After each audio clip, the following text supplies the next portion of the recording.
Bismillahirrahmanirrahim. İnsandı akıllı kılıp jaratkan çeksiz danışman Allah Taalaga çeksiz dağto, makto bolsun. Akıldılığı menen ar dayım bizge ülgülü jaşoonu görsetken süyüktü Peygamberimizge salam jana salavatlar bolsun. Akıldılık, akıl. Uşul jönde söz kılmakçыбыз. Ar dayım biz egerde akıllı insan eken dese köpünçe baylığı, biyligi, mansabı, jogoru köp adamları düşünüp kalabız.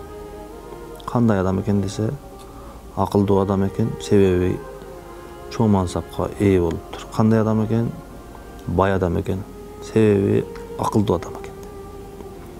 Bирок чындыгында акылдуулук, зирек болуу, danışman болуу башкача мааниге ээ.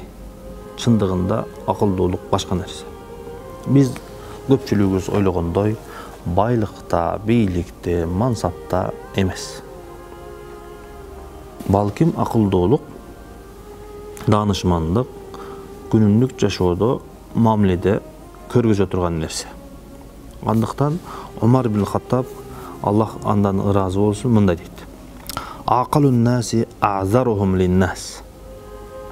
Адамдардын ичиндеги эң акылдуусу алар менен мамиле кылганда алардын баарына өзүнө жараша үзүрдү, себепти айта билген, көрө билген адам. Кандай? Günümlük mamilede en iri jönököy bирөөгө коңгура кылса, телефонун албай калса, жаман ойлогон адам не дейт? Мени тогутпай калды, өнүгүп кетти, байып кетти, же ушундай бир нече себептерди айтат. Ал эми үй бүлөлүк жашоодо кечикти, келбей калды, кыла албай калды, колунан келбей калды, барбай калды, bir sözdü aytты, bilbey aytты, bilip aytты, günümlük жашоодо. Ar bir nersege özünü, sebebini, üzürün taba bilgen adam, adamlardan en akıldууsu eken. Egerde barыбыз ушул Умар ибн Хаттаб айткандай, ar bir işke, ar bir mamilege özünчө mamile жасап, өзгөчө mamile жасап, alardın üzürünü, sebebini tuğra düşünüp Umar ibn Hattab aytkanda yaşasak, biz barыбыз ийгиликтүү, ынтымактуу жашайт экенбиз. Ошондуктан Умар бул жерде акалун наси азарухум линнас деп айттыр.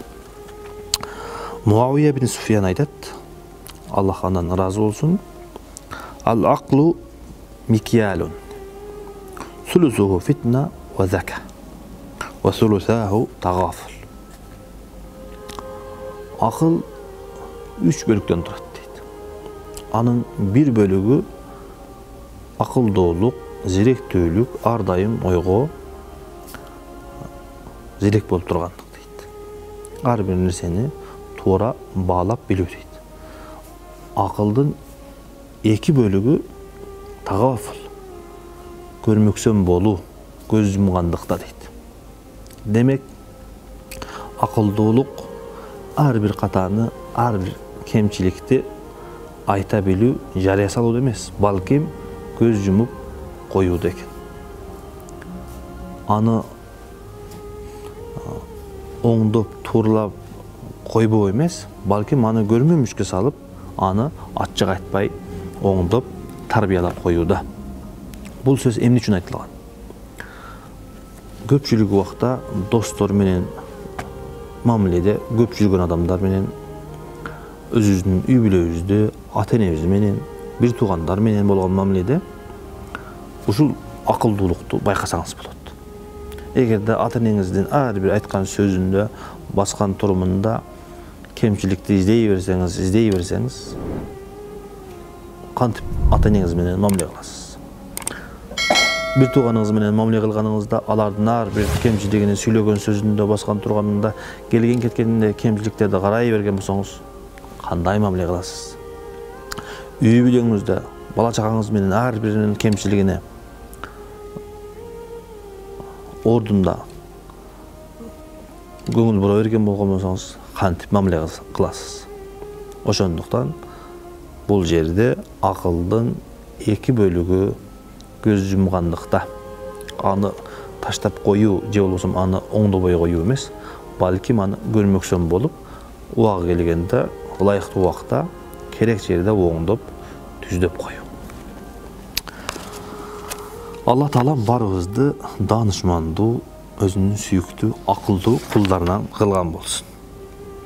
Ошон үчүн бул жерде шерде айтат: "Иза тамма акылул мар'i таммат умуруhu wa tammat ayadihi wa tamma bina'uhu fa in lam yakun aqlun tabayyana naqsuhu wa law kana za malin kathiran ata'uhu" deydi. Egerde insandın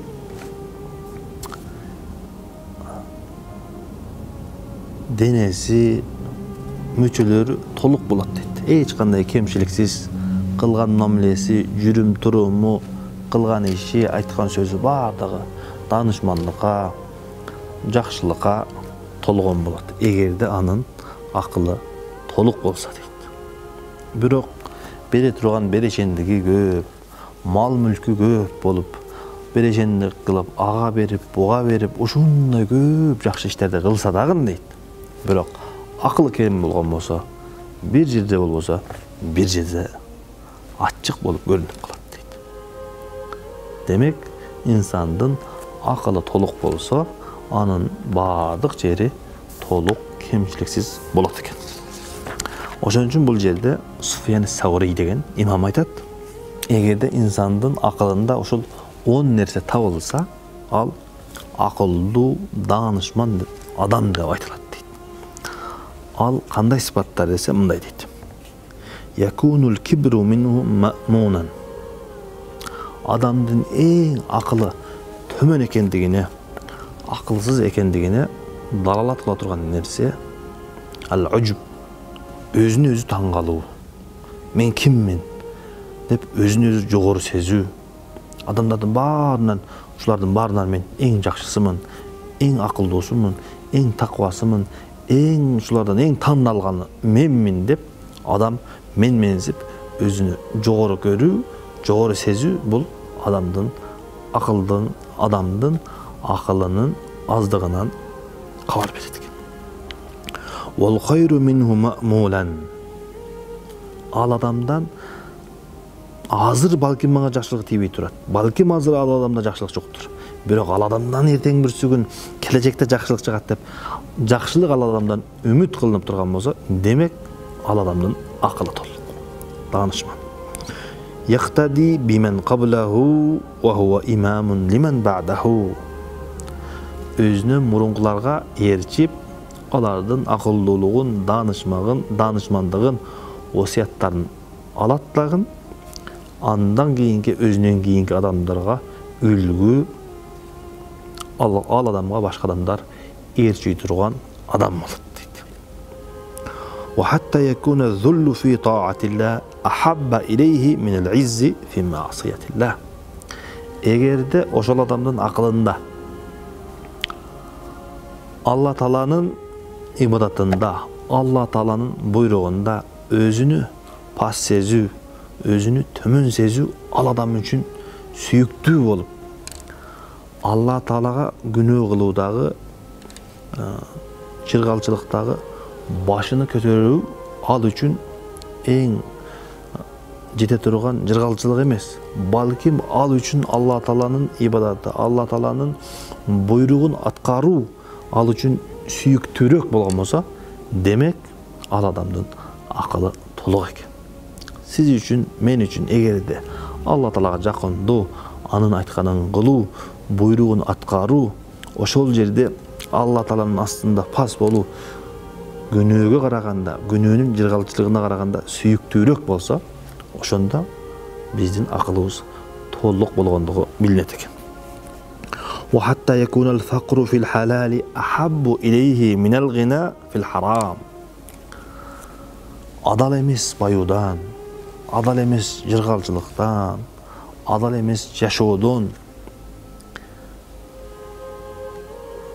al adam üçün kembalçılıkta, kedeyçilikte yaşagandık sүйүктүүрөөк, жакшыраак болсо, демек ал адамдын акылы толук экендигин билсеңиз болот. Кедей болсо дагы, кембагал болсо дагы ал адам үчүн бирөөлөрдүн акысына, бирөөлөрдүн жыргалчылыгына курулган ийгиликке, байлыкка караганда кедей кембагал күнүмдүк жашоомду эптеп жашасам дагы, бирок адал болсо болду деген адамдын акылы толук экен. وحتى يكون عيشه القوت وحتى يستقل الكثير من عمله ويستكثر من غيره.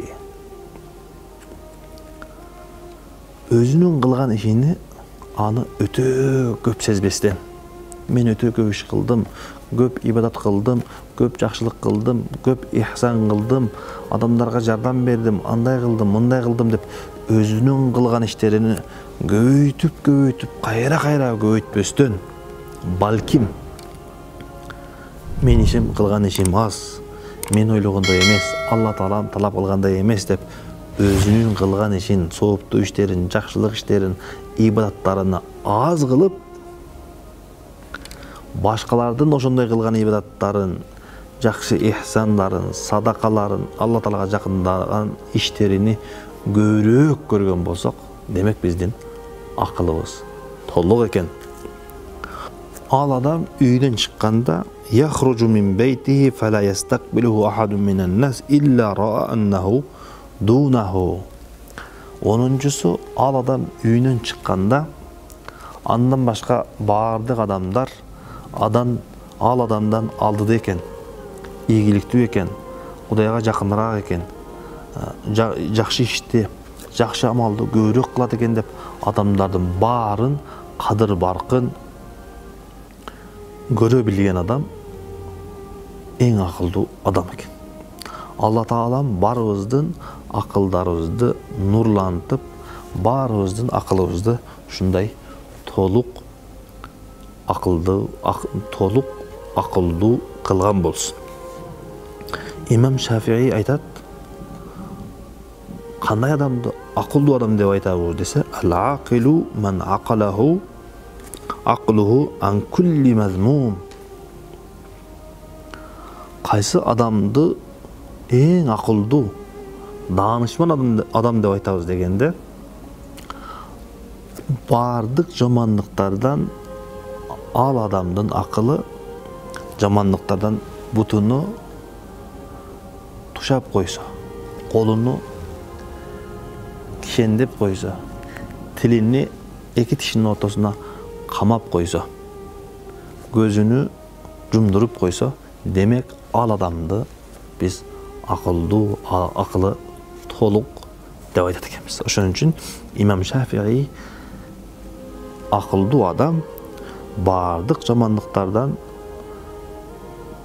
тыйылган адам деп айтыптыр.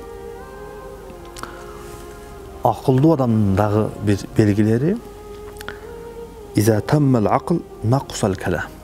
Эгерде акыл толук болгон болсо, инсандын сөзү азаят экен.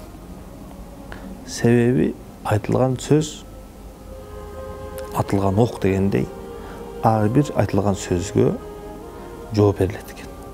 Жакшы сөзбү, жаман сөзбү? Бул нерселерди толук түшүнгөн адам аз сүйлөп, керек болгон жерде гана сүйлөйт экен. Ошондуктан алымдар эгерде акыл толук болгон болсо, сөз азаят деп айткан экен. Дагы бул жерде айтат, кандай адам акылдуу, данышман деп айтылат десе, ал-акилу ман адафа ила аклихи уқул ал-улама ва ила ра'йихи ара ал-хукама. Өзүнүн оюна, өзүнүн акылына башка алымдардын, акылдуулардын оюну, акылыны кошо билген адам акылдуу экен. Жоқ, менден башка, менден өткөн акылдуу адам жок. Акылдын баары эле менде. Эч ким менин акылымы толуктай албайт деген болсо, демек ал адамдын акылы кем экен.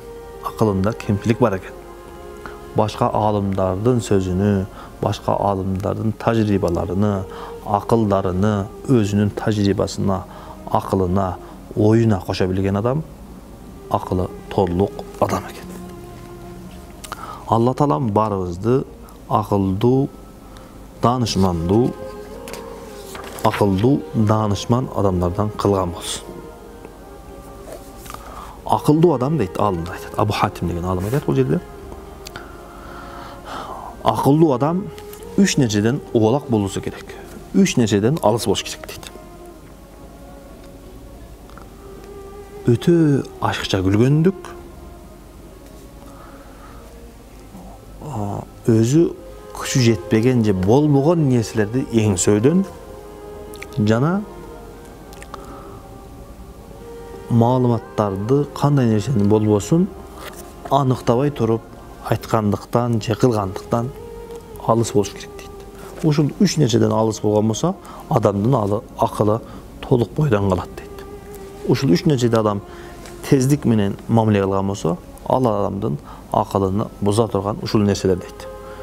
Көп күлгөндүк дегени жашоосунда, мамилесинде,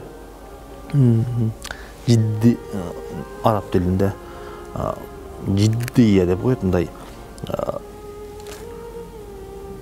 ачыктык, тактык жок болуп калган болсо, жашоосунда баардык эле тамаша менен болуп калган болсо, адамдын акылды буза турган нерсе экен. Экинчиси, алы жетпеген, күч жетпеген нерселерди эңсөөсү. Үчүнчүсү, тактабастан маалыматтарды алгандыгы, иштерди кылгандыгы экен. Ошон үчүн инсан өзүнүн акылын сакташ үчүн, акылдуулугун сакташ үчүн ушул 3 нерседен этият болуусу зарыл экен. Акылдуу адам дейт. Ибн Хазм деген алым айтат. Акылдуу адам өзүнүн нафсыны, өзүнүн денесинин, өзүнүн акылынын бир эле балана турган нерсеси бар. Ал ар жерде ташталып, ар жерде калып кете турган нерсе эмес дейт. Өзүнүн нафсы туш келди жерде ташталып, туш келген жерде дебеленип кала турган нерсе эмес дейт. Балким менин нафсымын, менин рухумун бир эле бара турган жери бар. Анын баасы, анын эң жете турган жери бир эле бейиш. Бейиштен башка жерге мен бул нафсиме, бул денеме эч нерсени арнабайм деген адам акылдуу болот экен. Бул денем, бул акылым, менин бул жашоом өзүмө берилген, каалаган жерде таштаймын, каалаган жерде дебелеп кетемин деген адам акылдуу эмес экен. Балким менин денем, акылым, менин рухум бара турган жери эң жеткенчеги бир гана бейиш болуш керек деген адам акылдуу болот экен. Алла Таалам баарыбызды ушундай акылдуу инсандардан кылган болсун. Акылдуу адам ушул 4 убактан гафлетте калбаш керек экен. 4 убактан. Алар кайсылар?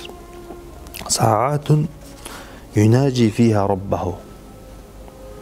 5 убакт намаздан сырткары өзгөчө Алла Таалага кайрылуу, өзгөчө Алла Таала менен болгон мамиле болот. 5 убакт намазда элдин баары окуйт. Мешитте окуйт, үйүндө окуйт, элдин баары окуйт. Бирок бул улуу жаратуучу менен эч ким жокто, элдин көпчүлүгү уйкуга батканда, элдин көпчүлүгү гафлетте жүргөндө, эч ким жок жерде өзгөчө мамиле кылуу бул акылдуулуктун белгиси экен. Акылдуу адам ушул 4 убакта гафлетте калбайт экен. Анын биринчиси өзгөчө Алла Таала менен болгон мамиле. Экинчиси элдин баардыгы гафлетте эртеңки бүрсүгүnkү келечектеги жашоосу боюнча, өткөн жашоосу боюнча эч качан өзүнү эсепке албастан бүгүнкү күндү жашап калайлы, бүгүнкү күндү жашап калайлы деп жүргөн адамдардан болбойт экен. Балким өзүнүн өткөн күнүн, боло турган күнүн ар дайым эсептеп, Allah Taalaga kançalık jakındadım, bul dünöme emne iş kıldım dep ar dayım özünün nafsini esepke alıp turgan adam. Uşul wagttan dagы adam, akıllı adam gafletте kalbayt eken. Ar dayım özünü esepke alıp, gelecekte kıla turgan nersesini esepke alıp turat eken. Üçüncüsü ve saatun yufdi fiha ila ihvanihi. Özünün jakın dostları menen, özünün tuğandары menen birge bolgon wagt. Akıllı adam uşul wagtlarga dagы söz türdө көңүл буруш керек экен. İnsan bul dünýede özü жалгыз, hiç kimge koşulbastan, hiç kim menen mamile kılbastan жалгыз ötüş öte kıyın. Oşonduktan adamdın akılına akıl koşa turgan, imanına iman koşa turgan, jırgalçılыгына dagы jırgal koşa turgan, iyigiligine iyigilik koşa turgan, janında dostoru, jakın tuğandары sözsüz bolat. Oşon üçin uşul wagtdan dagы akıllı adam gafletте kalbastan alar menen mamilede boluş керек экен. Jana özüne көңүл буруш керек deydi. İnsan bolup jaratılgandan keyin bul denenin dagы özünün rahatı, özünün wagty boluş керек söz türdө. Oşoga dagы özgöçө көңүл буруş керек экен.